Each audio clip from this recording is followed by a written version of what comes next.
Hi everyone and welcome back. Jesus makes 6 statements in his Sermon on the Mount that I want to spend some time going over in the next few videos. These are his "you've heard that it was said, but I say to you" statements. Last time we considered what Jesus had to say about the subject of anger. This time we'll investigate what he has to say about lustful intent. So Jesus starts out in Matthew 5 verse 27 by saying, "You've heard that it was said, you shall not commit adultery." Now, like I mentioned last time, it seems that in these "you've heard that it was said" statements, Jesus is quoting what the scribes and the Pharisees were teaching regarding the law. Not necessarily what the law actually said, but their incorrect interpretation of it. So it seems that the scribes and the Pharisees were simply teaching something like, "you shall not commit adultery," but they weren't teaching anything about the heart. They weren't teaching anything about intention, nothing about motives. It seems like they were only concerned about the externals. So as long as you didn't go through with the actual act of adultery, then you stand in righteousness before God. You know, today we might say something like, "there's nothing wrong with looking," or "there's nothing wrong with a little fantasy." In reality, does that work for you? If you're married, are you okay if your spouse has that attitude and mindset? You might say something like, "well, it isn't actually cheating to look at another with lustful intent." My friends, that's called lowering the bar. And that seems to be exactly what the scribes and the Pharisees were guilty of teaching. So Jesus comes along and he raises the bar of God's law back up to where it belongs. Here's what the Lord has to say about lust.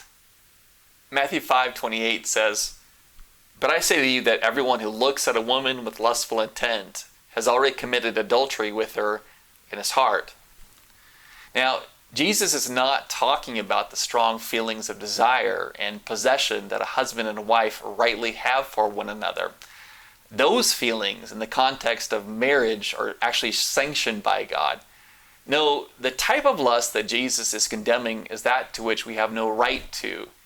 He's teaching against thoughts and feelings that violate the spirit of the marriage covenant. So this is about the intention of the heart. This isn't simply a matter of not committing the physical act of adultery. Jesus says everyone who looks at a woman with lustful intent has already committed adultery with her in his heart. Going on, Jesus says in Matthew 5:29 through 30, "If your right eye causes you to sin, tear it out and throw it away, for it's better that you lose one of your members than that your whole body be thrown into hell.